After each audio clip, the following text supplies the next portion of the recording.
AVM bulletin news కి స్వాగతం. మంత్రిగా ప్రమాణ స్వీకారం చేసిన మహమ్మద్ అజరుద్దీన్ కాల్వల మత్తడి పనులు వెంటనే ప్రారంభించాలి. ఎమ్మెల్సీ కవిత వర్షిత మృతిపై సిట్ ఏర్పాటు చేయాలి.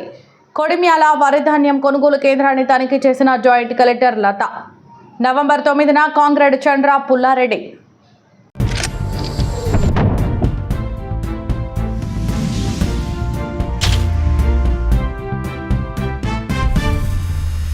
ముఖ్యమంత్రి రేవంత్ రెడ్డి తెలంగాణ రాష్ట్ర మంత్రిగా మహమ్మద్ అజరుద్దీన్ పదవీ స్వీకార ప్రమాణ కార్యక్రమానికి హాజరయ్యారు. రాజ్భవన్ దర్బార్ హాల్లో జరిగిన ఈ కార్యక్రమంలో గవర్నర్ జిష్ణుదేవ్ వర్మ మహమ్మద్ అజరుద్దీన్తో ప్రమాణం చేయించారు.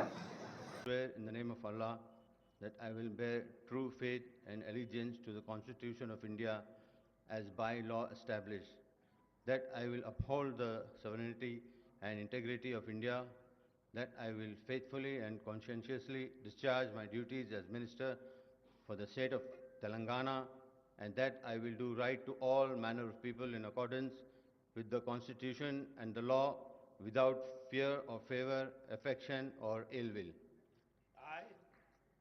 I, Muhammad Azaruddin, do swear in the name of Allah that I will not directly or indirectly communicate or reveal to any person or persons any matter which shall be brought under my consideration or shall become known to me as Minister for the state of Telangana, except as may be required for the due discharge of my duties as such Minister. Jai Telangana, Jai Hind.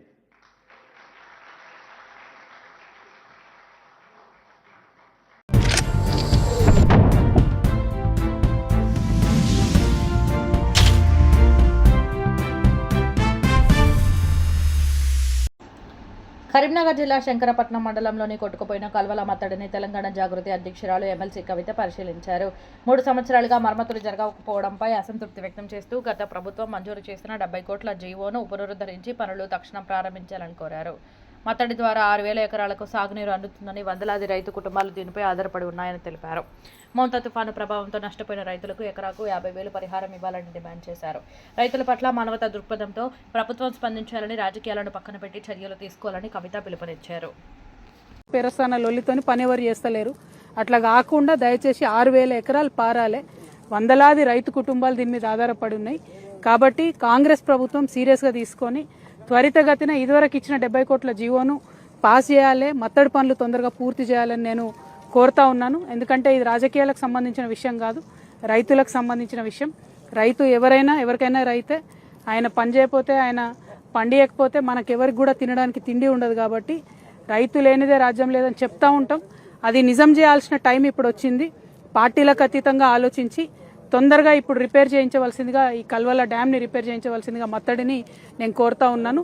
మరి ఇక్కడ ఇదివరకు ఒకసారి కట్ట తెగిపోయినప్పుడు అప్పుడున్నటువంటి ప్రజాప్రతినిధులందరూ కూడా చొరవ తీసుకొని తొందరగా రిపేర్ చేయించారని చెప్తున్నారు రైతులు. అదే స్ఫూర్తి ఇప్పుడు కూడా చూపించాలి. మరి ఇవాళ మొత్తం మొంతా తుఫాన్ వచ్చి మన తెలంగాణ అంతా కూడా పంటలన్నీ కూడా పడిపోయినటువంటి పరిస్థితి ఉన్నాయి. అట్లానే బండి సంజయ్ నగర్ మరి ఇక్కడ ఎంపీగా ఉన్నారు.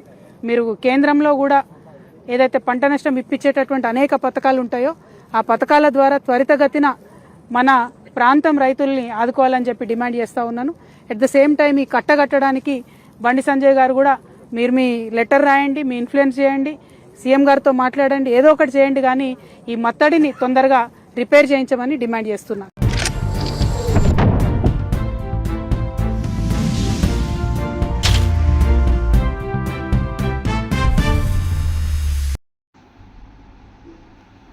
తెలంగాణ జాగృతి అధ్యక్షురాలు కల్వకుంట్ల కవిత భీమదేవరపల్లి మండలం వంగర గురుకుల పాఠశాలలో విద్యార్థిని వర్షిత ఆత్మహత్యపై తెలంగాణ జాగృతి అధ్యక్షురాలు ఎమ్మెల్సీ కల్వకుంట్ల కవిత తీవ్ర ఆవేదన వ్యక్తం చేశారు. వర్షిత మృతిపై నిష్పక్షపాత విచారణకు ప్రత్యేక సిట్ ఏర్పాటు చేయాలని ఆమె ప్రభుత్వాన్ని డిమాండ్ చేశారు. వారం రోజులైనా చర్యలు తీసుకోకపోవడం పట్ల మంత్రి పొన్నం ప్రభాకర్పై ఆమె ఆగ్రహం వ్యక్తం చేశారు. గత 1.5 సంవత్సరాల్లో రాష్ట్రంలోని గురుకులాల్లో 110 మంది విద్యార్థులు మరణించడం ఆందోళనకరమని పేర్కొన్న కవిత, ఇకనైనా ప్రభుత్వం మేల్కొని బాధ్యులపై కఠిన చర్యలు తీసుకోవాలి, వర్షితకు న్యాయం జరిగేంత వరకు జాగృతి అండగా ఉంటుందని హెచ్చరించారు. చెప్పకుండానే, కనీసం అంబులెన్స్ కూడా పిలిపియకుండానే, ఒక మానవతా దృక్పథం లేకుండా మరి అమ్మాయిని పంపించివేయడం జరిగింది. దీని వెనుక ఖచ్చితంగా ఏదో కుట్ర ఉంది, దీని మీద ఎంక్వైరీ వేయాలని చెప్పి అమ్మాయి వాళ్ళ తల్లిదండ్రులు ఇద్దరు చెప్తున్నారు.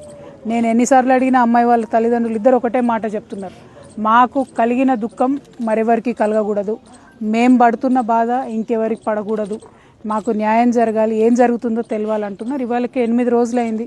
ఇక్కడికి వచ్చి ఒక పోలీస్ ఆఫీసర్ కానీ, ఒక ఎడ్యుకేషన్ డిపార్ట్మెంట్ కానీ, ఎంఆర్ఓ కానీ ఎవరు కానీ కనీసం పేరెంట్స్ని కన్సోల్ చేయడం కావచ్చు, లేకపోతే ఎంక్వైరీ చేయడం కావచ్చు, ఎటువంటి వివరాలు కూడా ప్రభుత్వం తీసుకుంటలేదు. ఇది పొన్నం ప్రభాకర్ గారు జిల్లా మంత్రివర్యుల యొక్క సొంత నియోజకవర్గం. ఆనాడు వారు స్టేట్మెంట్ ఇచ్చారు, నేను చూసుకుంటా అని. ఇంతవరకు మాత్రం దాని మీద కనీసం స్పందన లేనటువంటి పరిస్థితి కనబడుతున్నది. నేను ఇవాళ కాదు, గత 1.5 yearగా చెప్తూ ఉన్నా, వెల్ఫేర్ హాస్టల్స్లో ఉన్నటువంటి పిల్లలు పిట్టల్లాగా రాలిపోతుంటే కూడా ప్రభుత్వం కనీస చర్యలు చేపడతలేదు. ఇదే జిల్లాలో ఇంకొక బాబు మొన్న సూసైడ్ చేసుకున్న పరిస్థితి చూసినాం. నిన్నగాక మొన్న గర్ల్స్ హాస్టల్లో సీసీ కెమెరాలు పెడితే ఎంత దారుణమైనటువంటి పరిస్థితి జరిగిందో చూసినాం. అంటే 1 కాదు 2 కాదు, అసలు పేద పిల్లలు చదువుకునే హాస్పిటల్ స్కూల్స్ అంటే కనీసం ప్రభుత్వానికి లెక్కలేనితనంగా పట్టిలేనితనంగా కనబడుతున్నది. ఇది కరెక్ట్ కాదు, వాళ్ళ ఉసురు తగులుతుంది మీకు. ఇటువంటి ప్రయత్నం చేయకండి దయచేసి. ఆ పేద తల్లిదండ్రులు వాళ్ళ పిల్లలు న్యాయం కోరుతున్నారు. ఖచ్చితంగా శ్రీవర్షిత విషయంలో ఏం జరిగిందో ప్రభుత్వం సపరేట్గా ఎంక్వైరీ చేయాలి. మోసం చేయొద్దు, మభ్యపెట్టద్దు. ఎందుకంటే అమ్మాయి చాలా టాలెంటెడ్ అమ్మాయి, ఎప్పుడు కూడా స్కూల్ లీడర్గా ఉన్నటువంటి అమ్మాయి, కలెక్టర్తోని అనేకమైన అవార్డులు పొందినటువంటి అమ్మాయి, జీవితంలో నేను ఐఏఎస్ను ఐపీఎస్ను అవుతా అని గోల్ పెట్టుకొని కష్టపడి చదువుతున్నటువంటి అమ్మాయి. అటువంటి అమ్మాయి చనిపోతే తల్లిదండ్రులకు ఎంత బాధ ఉంటుందన్న విషయం దయచేసి ప్రభుత్వం ఆలోచన చేయాలి. కొంత మానవత్వాన్ని దయచేసి ప్రదర్శించమని నేను ప్రభుత్వాన్ని డిమాండ్ చేస్తూ ఉన్నా. ఇది విమర్శ కాదు, రాజకీయాలు కాదు, ఏది కాదు. ఎందుకు పిల్లలు చనిపోతున్నారు, వాళ్ళని చనిపోకుండా ఆపలేమా?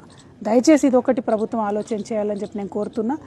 ఖచ్చితంగా న్యాయం జరిగేంత వరకు తెలంగాణ జాగృతి శ్రీవర్షిత పేరెంట్స్కి అండగా ఉంటుంది. ఇటువంటి అనేక మంది పేరెంట్స్ ఉన్నారు, వారందరికీ కూడా అండగా ఉంటామని తెలియజేస్తూ, మంత్రివర్యులు తక్షణమే స్పందించాలి, ఎంక్వైరీ చేయాలి, స్పెషల్ ఎంక్వైరీ చేయాలి, ఏం జరిగిందో ఖచ్చితంగా బయటపెట్టాలి. Thank you. జై తెలంగాణ.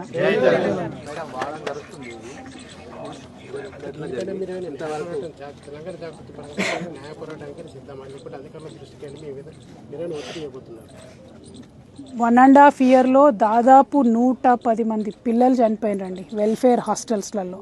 ఉరి వేసుకోవడమో, యాక్సిడెంట్ కావడమో, ఫుడ్ పాయిజనింగ్ కావడమో, ఒత్తిడికి లోన్ కావడమో, ఇది ఎంత దారుణం చెప్పండి. పేద పిల్లల్ని చదివించాల్సినటువంటి ప్రభుత్వం వాళ్ళ ప్రాణాల మీద కనీసం లెక్క లేకుండా, సోయి లేకుండా వ్యవహరిస్తున్నారు.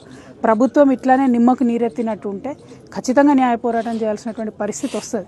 ఇది డెఫినెట్గా ఎవరైతే ఈ చర్యకు పాల్పడ్డారో, ఎట్లా అయితే అన్యాయం జరిగిందో వాళ్ళ మీద కఠిన చర్యలు తీసుకుంటేనే ఇంకొక హాస్టల్లో మంచిగా ఉంటుంది కదా. ఆడపిల్లలండి పాపం, చదువుకోవడానికి వచ్చిన పేద పిల్లలు. మానవత్వం ప్రదర్శించాలి. చాలా జీరో టాలరెన్స్తో ప్రభుత్వం ఎంక్వైరీ చేయాలని నేను డిమాండ్ చేస్తాను. Thank you.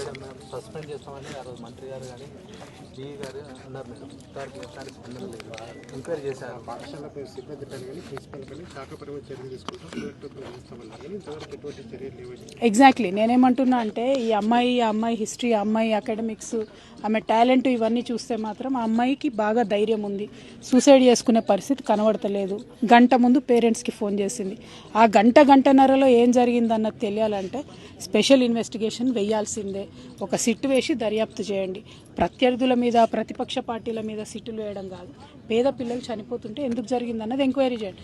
ఆ ఎంక్వైరీ చేసినాక సస్పెండ్ చేస్తారా, పోలీస్ కేసు చేస్తారా ఏందన్న తర్వాత తేలుతుంది. కానీ ఎంక్వైరీ మాత్రం చేయాలని చెప్పి ప్రభుత్వాన్ని డిమాండ్ చేస్తాం.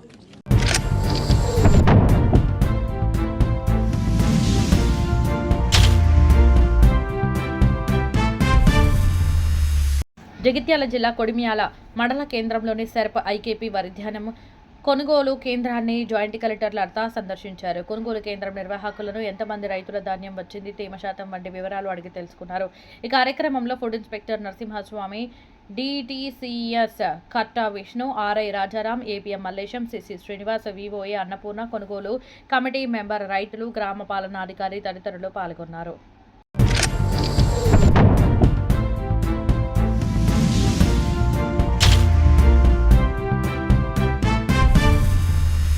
నలభై 41వ వర్ధంతి సభను విజయవంతం చేయాలి. సిపిఐ ఎంఎల్ పార్టీ జిల్లా పట్టణంలో కరపత్రాన్ని ఆవిష్కరణ రిలీజ్ చేశాం. ఎందుకంటే భారతదేశ విప్లవోద్యమ నేత కీలక బాధ్యతలు వహించి దాదాపు నవంబర్ 9న భారతదేశ వ్యాప్తంగా కానీ, అన్ని రాష్ట్రాలలో కానీ, అన్ని జిల్లాలలో కానీ, గ్రామాన 1 నుండి 9 వరకు సిపి వర్ధంతి కార్యక్రమం నిర్మించాలని నిర్మించాలని రాష్ట్ర కమిటీ పిలుపు మేరకు ఈరోజు మేము కరపత్ర ఆవిష్కరణ సిరిసిల్లలో జరుపుతున్నాం. అదేవిధంగా అతి చిన్న వయసులోనే విప్లవోద్యమంలో పనిచేసి విద్యార్థి దశలోనే ఎర్రజెండా చేతబట్టి ఆయన చనిపోయేంత వరకు ఎర్రజెండా నీడలోనే జీవించి కార్మిక కర్షక మేధావుల ఐక్యతతో విప్లవోద్యమాన్ని నిర్మించిన మహామేధావి పార్టీ అగ్రనేత చంద్ర పుల్లారెడ్డి. ఆ చంద్ర పుల్లారెడ్డి అలాంటి అమరవీరులు ఎంతోమంది భూమి విముక్తి కోసం అమరులైన వీరులందరూ ఉన్నారు. వాళ్ళందరూ ఆత్మశాంతి కోసం, వాళ్ళందరూ విప్లవోద్యమంలో అమరులైన వారి నిజమైన నివాళులు అర్పించాలంటే ఈ కార్యక్రమం జరుపుకుంటూ దున్నేవానికి భూమి కోసం పోరాటంలో మునుముందు నడవాలని విప్లవోద్యమంలో ఈ యొక్క చంద్ర పుల్లారెడ్డి పిలుపును కొనసాగించుకుంటూ అమరవీరులందరినీ స్మరించుకుంటూ నవంబర్ 9న జరగబోయే సిరిసిల్లలో బహిరంగ సభను అందరూ విజయవంతం చేయాలని కార్మిక కర్షకులకు, విద్యార్థులకు, మేధావులకు సిపిఎంల పార్టీ తరఫున, ఉమ్మడి కరీంనగర్ జిల్లా తరఫున విజ్ఞప్తి చేస్తున్నాం.